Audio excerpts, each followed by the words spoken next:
Kyle, the last time we had you on, I believe Trump had already been elected president, but he hadn't taken office yet. We were probably dealing in the first half of January. And now we're almost 4 months in.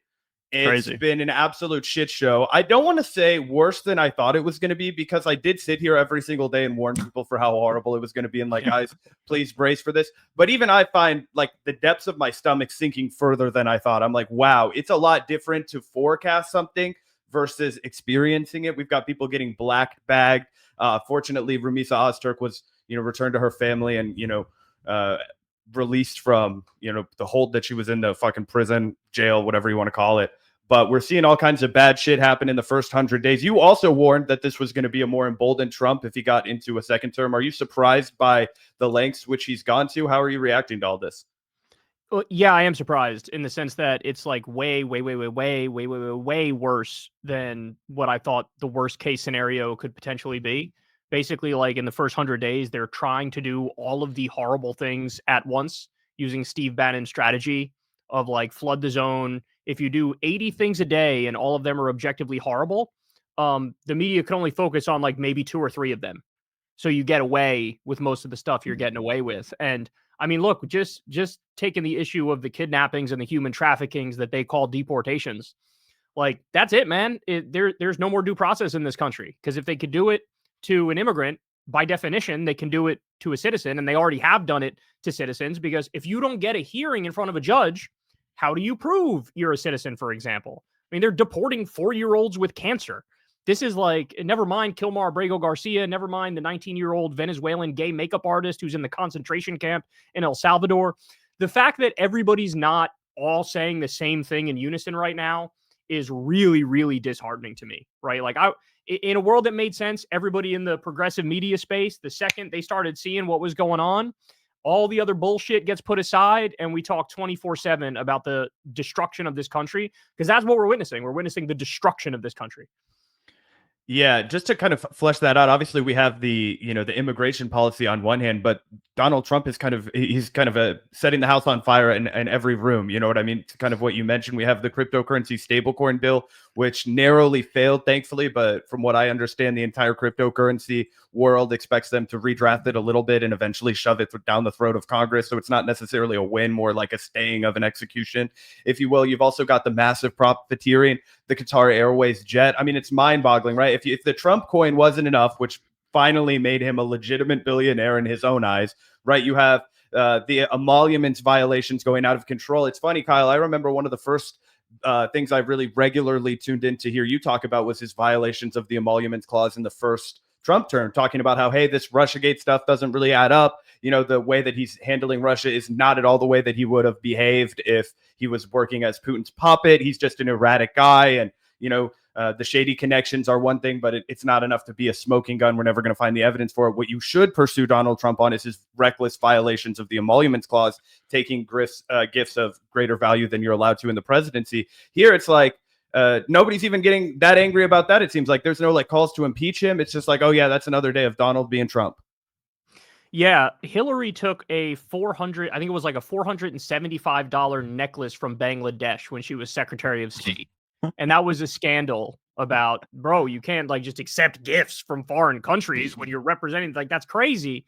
And here we have Trump openly doubling down and defending the idea of taking a $400 million luxury palace plane from the government of Qatar.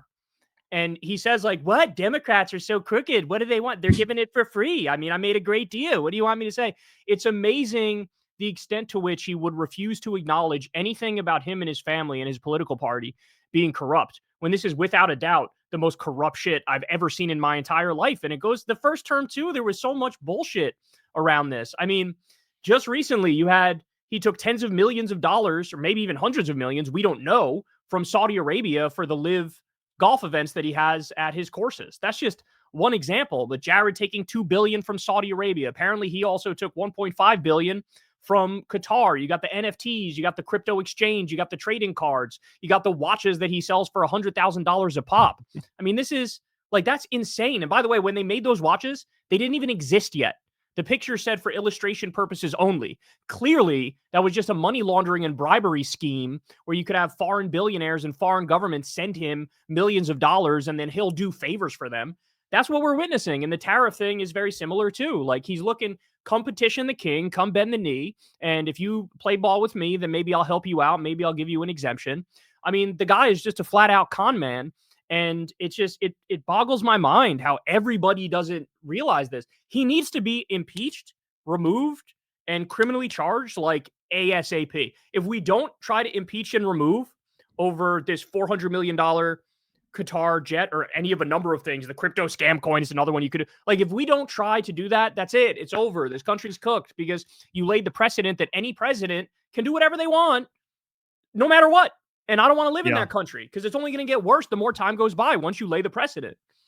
I mean, I would argue, unfortunately, that there's a chance that's already been laid as a precedent with the Supreme Court ruling saying that Trump can basically do whatever he wants as long as it's like a matter of presidential business, which is like basically everything he does. Obviously, he is the president. He's going to say it's a matter of presidential affairs or something. So completely ridiculous. But I agree with you, and I think it should absolutely happen. The Democrats should try to impeach Trump again. Speaking of hypocrisy too, and you talked about Hillary Clinton, mentioning that scandal with the necklace. I also was reminded recently, obviously, of the Hillary Clinton scandal involving her private email server, which I did think was a big deal. I did think that was a scandal at the time, so much so that I thought it was very weak of Bernie Sanders to let her off the hook on the debate stage and say, oh, who cares about the damn emails, right? I thought that was lame. But that does look completely innocent now in comparison to the Signal group chat leaks that we've seen, completely using unregistered devices, unregistered servers to casually conduct foreign policy, to carry out, serious airstrikes, stuff like that with JD Vance, Tulsi Gabbard, Pete Hegseth, and obviously occasionally people that aren't even supposed to be in those group chats, all just kind of talking like it's nothing. So, that was absolutely wild to me, and the hypocrisy is never ending. But speaking of foreign policy, I am interested in, how much credit you think the Trump administration deserves for some of the recent developments in Gaza and in Israel. I know that there was just like a hostage release. Some people have been crediting Steve Witkoff for some diplomatic negotiations of sorts. Do you have any thoughts on that? And again, how much credit do you think the Trump administration deserves? I see some people giving them credit. Zero credit. They're trying to build this thing. They're trying to build this narrative in the media. The same thing they used to do with Biden. You'll remember this. Biden's very upset. He's very concerned with Benjamin Netanyahu, and he's gonna hold him accountable. You're now seeing the same stuff. They're saying that about Trump vis-a-vis Iran and vis-a-vis the negotiations in Gaza. This is all kayfabe. This is all total bullshit. Because what's going to happen is we're on the brink of war with Iran. Israel might take the lead and actually start attacking them. Then the U.S. will come in and start helping them, but they'll have the plausible deniability of like, bro, me and Netanyahu, we weren't even seeing eye to eye on this. We were against this, but then he did it, so of course we're going to go help him. So this is all kayfabe bullshit. This hostage that got released, he was an IDF soldier. He's an American Israeli citizen, but he's an IDF soldier, right? So am I fucking doing cartwheels that this guy's back? No, not fucking at all. Not even a little bit. And that's, by the way, that's left out of most of the stories about this guy. So I view it the same way I view their other shit. Like, remember when he had his fake ceasefire deal? Remember that? I saw a bunch of fucking idiots who were like, oh, this is amazing. Trump got it done in one day and Biden couldn't get it done at all. And I told people the day of, when you read the specifics of that deal, it was a fake deal. They literally said to Netanyahu, we'll do phase one, and then you could ignore it going right into phase two and go right back to doing what you were doing, and we'll give you all the money in the world and all the weapons in the world, and you can go right back to the genocide. Remember, this is the guy, Trump said he wanted to take over. The U.S. should take over Gaza, and he posted an AI video of golden statues to him in Gaza and how he's going to build casinos on the beach there. Do you think that's actually what his plan is? Like, do you think he's actually, I know he's in the Middle East right now or on his way there. Do you think that's actually something he's seriously trying to get done? Like a new American territory in Gaza called Trump land or something? If he feels like he can get away with it, yes. If there's a massive backlash, he'll probably just do what they've been doing, which is delegating to the Israelis to finish the genocide, finish the ethnic cleansing, and then they permanently occupy Gaza. But yes, I think in his heart of hearts, he's a real estate guy, and he doesn't view the Palestinians as human. He views it as a valuable piece of land, And so, yeah, he would. If he can get away with it, he would do it. But all the stuff where they're giving him like this is all kayfabe horseshit. Like I guarantee you, we're going to be talking very soon about an actual official war with Iran, and people are going to look back at this the same way they look back at the 17 different times that all these articles came out concern trolling saying Biden's really angry at Netanyahu, and then fucking nothing changed. The exact same thing is going to happen now.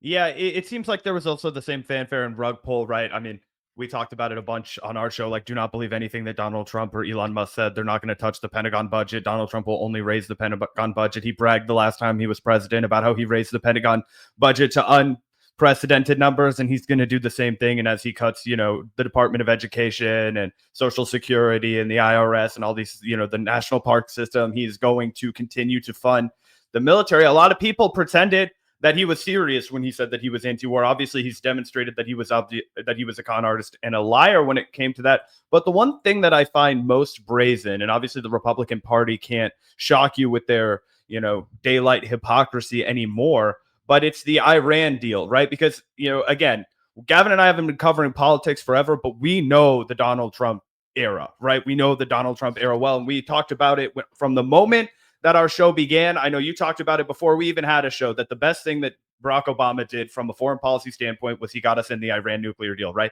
When Donald Trump came onto the scene as president, sworn in, he has like John Bolton advising him. He's talking about how we're getting ripped off. He's got Mike Pompeo around.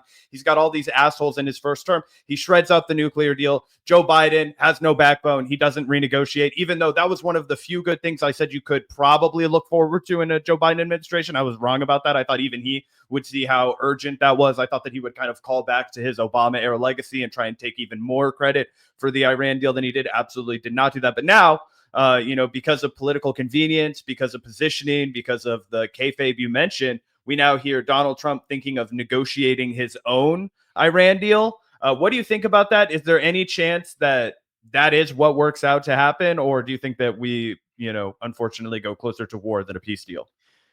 He's the one who ripped up the deal. Yeah. Like, I find these conversations so crazy because, so what are you recommending? Well, are we going to get back in the same deal that you pulled out of, but you're going to call it the Trump deal, so you're going to be fine with it? Like, is that the idea? That is sort of his go-to move, though, is like creating a problem and then taking credit for fixing the problem. He does do that, but at the same time, you got to realize that the Israelis are dead set on war with Iran. And the other thing which we haven't mentioned is they have infiltrated the White House. We just learned this with Mike Waltz. He was using the Signal app, but it was also like the Israeli version of the Signal app, which has direct ties to Israeli intelligence. They have completely and utterly infiltrated the Trump White House. So there's literal spies in the Trump White House for Israel. And then obviously Trump himself took $100 million from Miriam Adelson this time alone. Never mind last time he took hundreds of millions from Sheldon, and he said, Israel, you can annex the Golan Heights, and he moved the embassy to Jerusalem. And at the end of the day, they're going to end up doing what the plan was all along, which was try to do regime change in Iran and go right along with the original neocon dream. Again, I think all this stuff that they're talking about now is complete posturing so that they could turn around and say, oh, the Iranians were not negotiating in good faith. And meanwhile, think about it from the perspective of Iran. We did a deal with you. We abided by the deal. Over a dozen times, the IAEA said they're following it perfectly. There's no problems whatsoever. All we had to do was lift sanctions on them, right? Then Trump comes in and rips up the deal that they were following. And now the same guy's going to come in and bully you and say, you got to get back in the deal or we're going to attack you. And then if they agree to get back in the deal, what's going to happen? They're going to keep moving along with the plan, and they'll turn around and say, oh, they're not abiding by it. Just like last time. They were abiding by it. They said, oh, they're not abiding by it, right? So even if they get back in a deal, even if they abide by it, you're going to hear the same shit. You're going to hear them. They're going to say, oh, they're not abiding by it. Oh, they're not negotiating in good faith. They're going to come up with some bullshit pretext to justify going in there. I mean, it's happening. Like, the wheels are in motion, and Netanyahu clearly is full-on bloodlust insanity right now with bombing Lebanon, bombing Gaza. I mean, the guy's totally unhinged. They view the Iran proxies, Hamas and Hezbollah, as effectively destroyed right now. So for them, it's all systems go. It's green light through and through. And they're gonna get away with it. That's what's gonna happen. I think there's next to no chance that we get out of this without a major conflict with Iran. In fact, I covered this on my show recently. It looks like Israel already attacked Iran. Did you guys see the big explosion at the port? And the original reporting was that it was some sort of an issue that led to the explosion, but it wasn't an attack.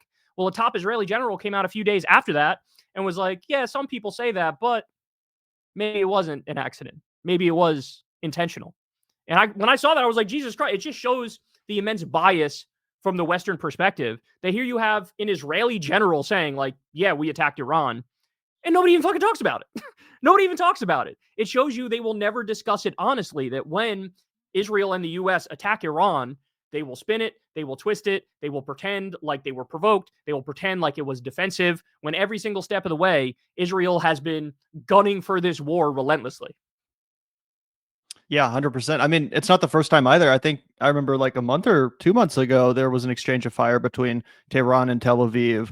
And we were like, oh shit, there's literal Iranian missiles falling on Tel Aviv. That was like a big, scary thing. Luckily, it seems to have blown over for now. But I hope that there aren't, further escalations, though I do fear there will be, as you do, Kyle. It's absolutely terrifying.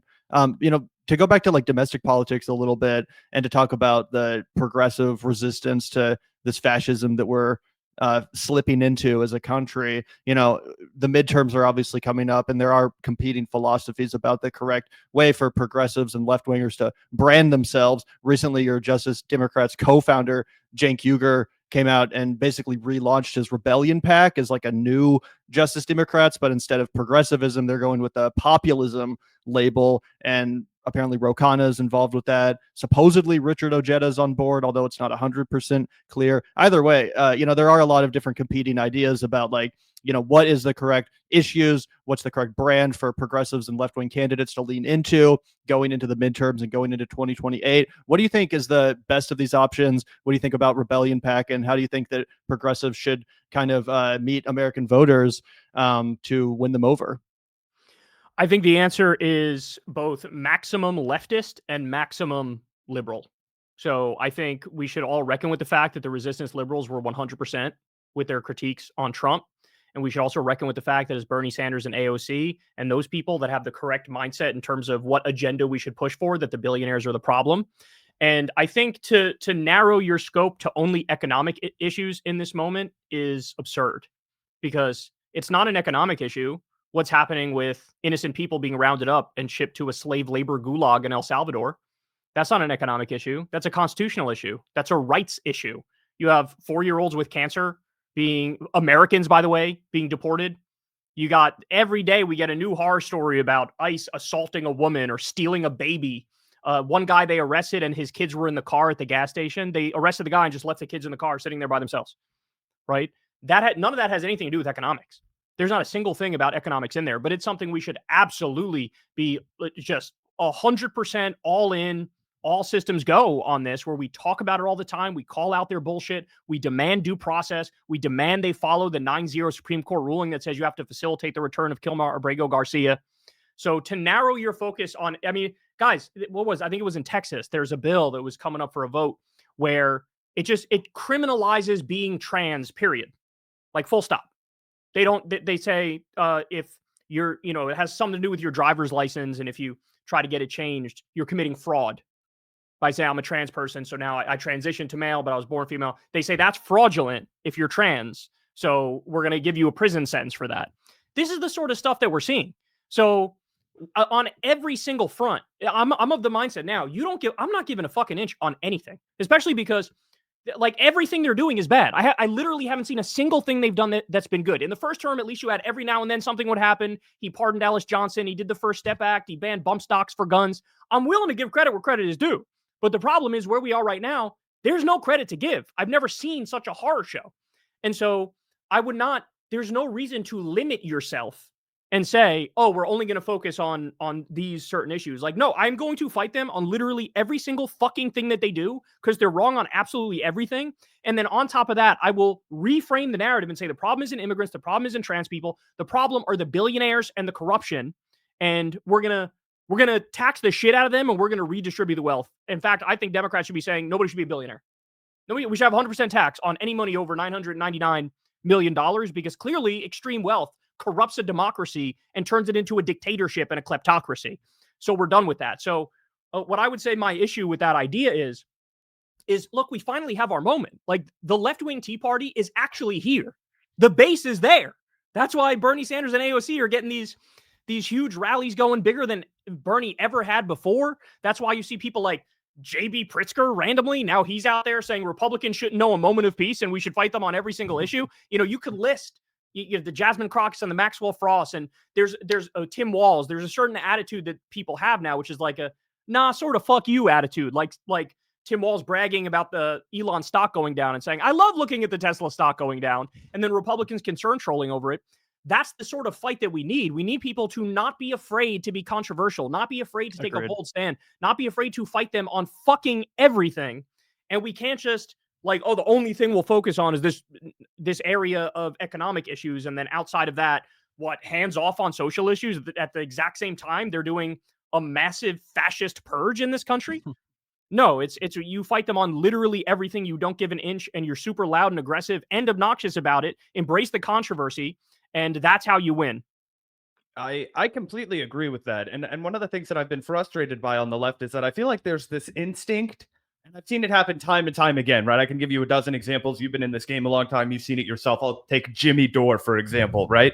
You find the guy who never wants to do anything but criticize progressives, right? And then slowly but surely, it's like, okay, all my audience wants me to shit on progressives constantly. Oh, now I'm going to flirt with MAGA. Oh, I'm going to kind of allude to nice things till finally you're just all the way in the MAGA tank, right? It's one of the reasons why, you know, the historical red-brown alliance doesn't work, because these people aren't sincere. But I've seen it start to crop up again, right? The other day, Cenk was suggesting that we have, Candace Owens on our side, and we have Marjorie Taylor Greene on our side, and we embrace Tucker Carlson, because these are people who we actually can unite with to make sure that we get change for the working class, to make sure that we oppose the war with Iran. When I think that's actually the exact opposite lesson that we should be learning. I think that we should be learning that you cannot trust these charlatans, that you cannot get in bed with people who do not believe anything they say and will 100% pivot on a dime in order to protect their guy, their ideologue, their, figure that they,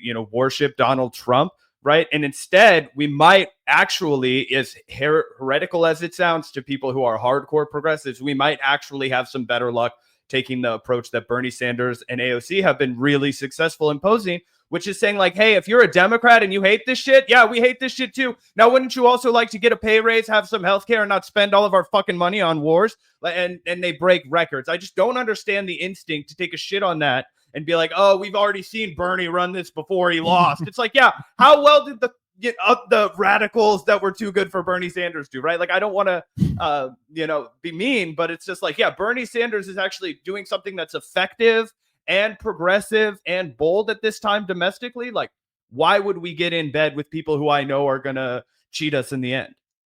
So right now the liberals are moving left because they're realizing, oh shit, it actually is Bernie Sanders and AOC. Those are the people who are actually fighting back against Trump and MAGA. And so the same mindset that made them like MSNBC watchers in the first term, where they love hating on Trump and shitting on Trump, now they're looking around and going, wait a second, Chuck Schumer's the one enabling Trump. Alyssa Slotkin is the one enabling Trump. She voted for over 8 of his cabinet picks and voted for the Laken Riley Act, which got rid of due process for immigrants. So now all those liberal voters, they're not like, oh, I love Hillary. Now they're going, no, I love Bernie and I love AOC, because they're the ones who are actually fighting back against MAGA. So in this moment, we're having a mass liberal awakening. So now is not the time to do your weird attempt at bridge building with people who fucking hate you. So a lot of these people, the Jimmy Dores and the Russell Brands and people like that. So a lot of these people are either just MAGA, right? Or they're like enlightened, centrist, MAGA curious, like Bill Maher, for example. That's all they are. So they're not even liberals, never mind leftists. They're just MAGA, or they're enlightened, centrist, semi-MAGA. And here's what people need to realize, man. We've seen this example 5,000 times, and I'm over it. And people need to start seeing through the bullshit. We've seen this with sloppy Steve Bannon. We've seen this with Joe Rogan, the human thumb. We've seen this with Laura Loomer. Every now and then, you'll have one of those people, they'll stand up. I'm not sure I agree with you cutting Medicaid while not touching defense spending. That's what Steve Bannon said the other day. Joe Rogan, hey, I'm not sure getting rid of due process and rounding people up is necessarily the best idea. Laura Loomer, hey, I'm not sure you should take the $400 million Qatari jet. So they'll have these moments where they say something that you're like, okay, yeah, I agree with that. But then what happens? Politics is about movements. Politics is about directionally where are you going? And either in the same day or the very next day, all of these people will go right back to coddling Trump's nutsack and giving him the sloppiest blowjob of all time.